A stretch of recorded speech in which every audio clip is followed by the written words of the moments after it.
going to be doing today is linking what we're actually doing right now and the topic that we have in hand to actually show you how entrepreneurs actually stay motivated and keep going on. I think for me was changing my mindset from being an employee to an entrepreneur.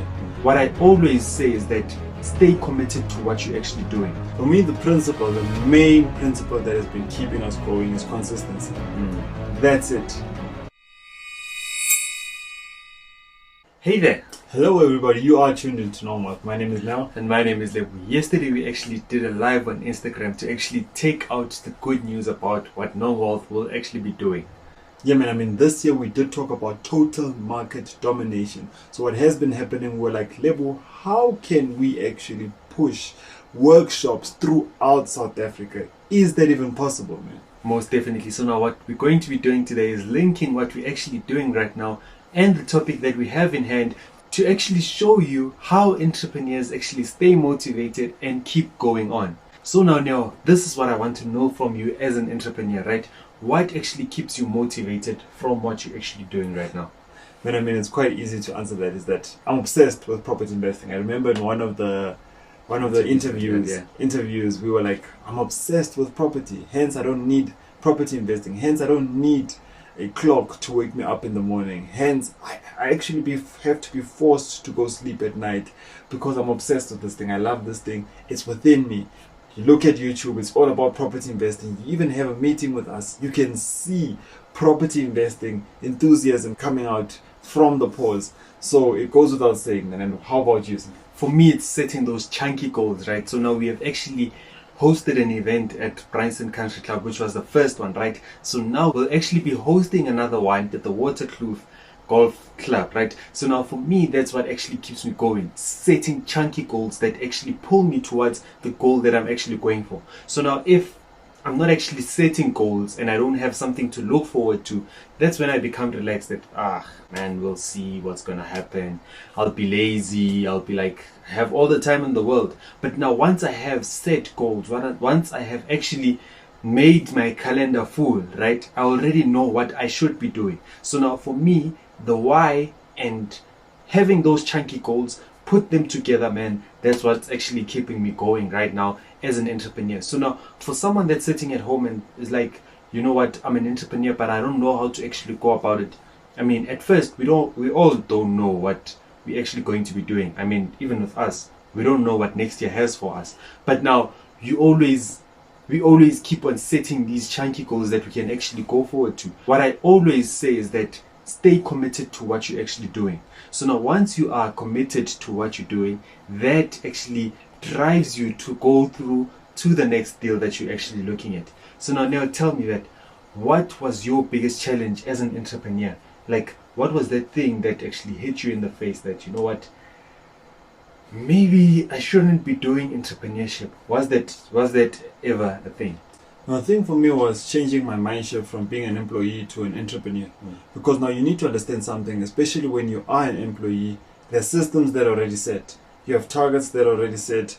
There's a product that you're already working towards that has been long time put in the market, tested, and everything is fine. So now as an entrepreneur, you're stepping into this game whereby you come up with a product or service and then you're like, is there really need for this product or service? Then you start even questioning the price. Is my pricing even right for this service? And then you start questioning yourself, am I even at the right age? However, as an entrepreneur, I've learned something that you need to actually make sure that you go in with intention. And the intention is not to just merge it. The intention is not just to come in the market and then satisfy everybody or be on the same level as everybody. You need to actually set yourself apart from the market. No matter how young you are, no matter how disadvantaged you are, you need to make sure that your product or service is set apart from the market. Most definitely. So now for me, that element was that not everybody is going to like you. You're not actually going to be liking everyone. I mean, as an entrepreneur, what you have in mind is that the more customers that I can get, the better my business will become. But now remember, the more people you're actually attracting, the more problems you're actually attracting. So now it does come to a point whereby you get these clients and they're asking something that's unreasonable from you, right? So now that one thing had to be me saying that, you know what, I'm good with your business, please go try somewhere else, because now you and I I'm not actually going to be able to give you as much value because of our personalities not being the same, right? That was something that I actually needed to actually digest. The second thing, as I actually spoke about, is that you're not going to make everyone happy. I mean, there's a lot of people, there are a lot of competitors. We all have different personality types. So now, coming to terms that not everybody is going to like you. I mean, this is something that I was talking about with one friend, a close friend of ours, is that, sometimes you feel as if a lot of people should like you. And a lot of people do like you. But now the problem is that one person that will be like, you suck. That's the only comment that will actually be on your mind, that will be constantly on your mind. So now, accepting that not everybody is actually going to like you is maybe the best thing that you can actually have as an entrepreneur. They always talk about having a thick skin as an entrepreneur. That's it for me. And Lebo, I'd like to ask you something, especially with being an entrepreneur. And then I know that with social media and with everything that's going out there, that with entrepreneurship, people have this mindset whereby, you know what, I'm going to become rich, I'm going to set this thing, I'm going to become rich, I'm going to go to Bali, I'm going to be financially free. Now, in terms of the practicality of it, how would you describe your journey until thus far? From where you started right up to right now?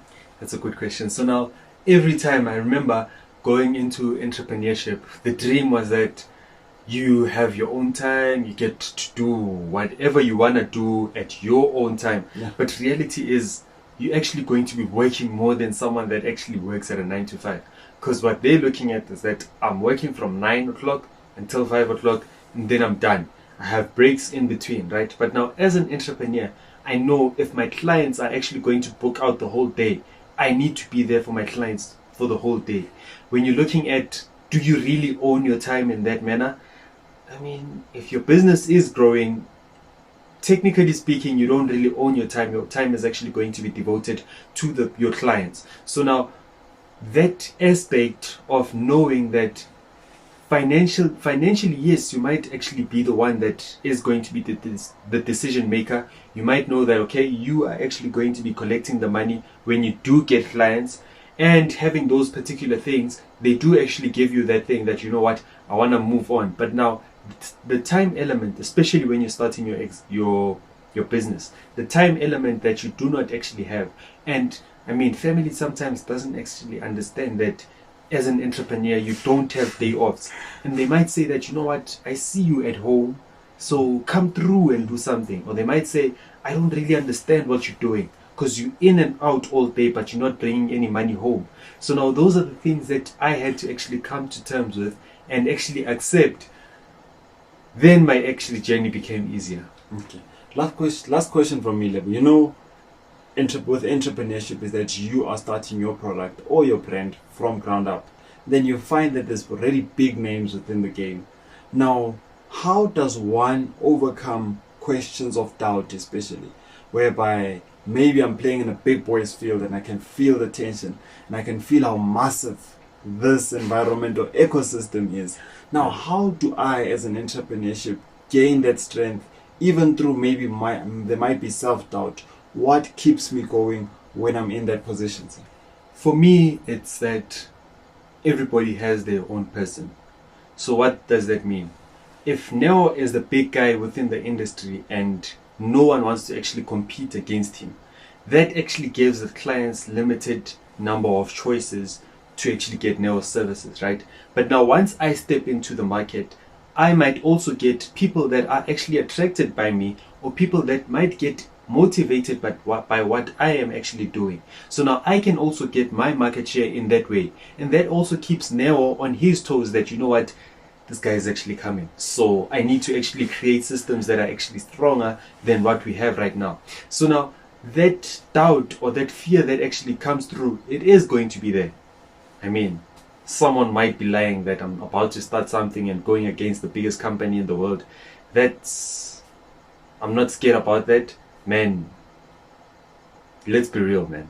Let's be real. You are actually going to have those nerves that, should I actually be doing this or shouldn't I actually be doing this? But now once you are actually confident in what you're actually doing, set it out to the marketplace and see what the marketplace has to have. I mean, it's not like back in the day whereby you had to wait for someone who has influence to actually come to you. You can actually post it on social media and see if people actually like what you're doing. Thereafter, you can actually now start growing your brand in that way. So for me, it was that thing that, you know what, I do understand that there are big guys in the game, but taking them on, total market domination. For me, the principle, the main principle that has been keeping us going is consistency. That's it. Once you get into the game, you know that you need to fulfill every obligation that you tied yourself to. Word is bond. If you committed to something, make sure that you don't just achieve it, however, you overachieve. So consistency is something that I can say is one of the key principles that we started with and will keep right until our end of days, man. Most definitely. So now in the beginning of this video, I actually talked about something that we are actually going to be doing. So now we'll be hosting our property workshop on the 1st of May, Workers' Day. On the 1st of May, and we'll only have limited seats to 25 people, right? So now if you are actually interested about being a property investor or going into the property market, make sure that you do send your RSVP as soon as possible. If you're not sending it yesterday, send it now, right? At propertyevents@nongwealth.co.za. So now if you're asking yourself, what can I expect there? We will be having experts, your conveyancers, your construction team, your estate agent guys. We will be having all of these experts that will add massive value towards where you are right now. In terms of decision making, how should I enter the market? What should I look out for? When is the right time to sell and when is the right time to buy? All of these questions will be answered in the most practical way. Trust me when I say it's nothing like you've seen before. You need to make sure, just as those people that came through the workshop, that came through to Bryanston, they were so excited. Like, guys, we're really excited about what we're doing. We did mention that it's total market domination, so you can expect nothing but the best. No fluff, but real information about how can we add value towards your property journey. If you have actually watched thus far, right, please put in the comments below TMD, total market domination. TMD. Looking forward to seeing you guys, man. Let's have a jol and let's see you, man. Let's see you the 1st of May 2021, and let's do this property workshop with Nongwealth. Remember, it's property events at nongwealth.co.za. See you then. Cheers.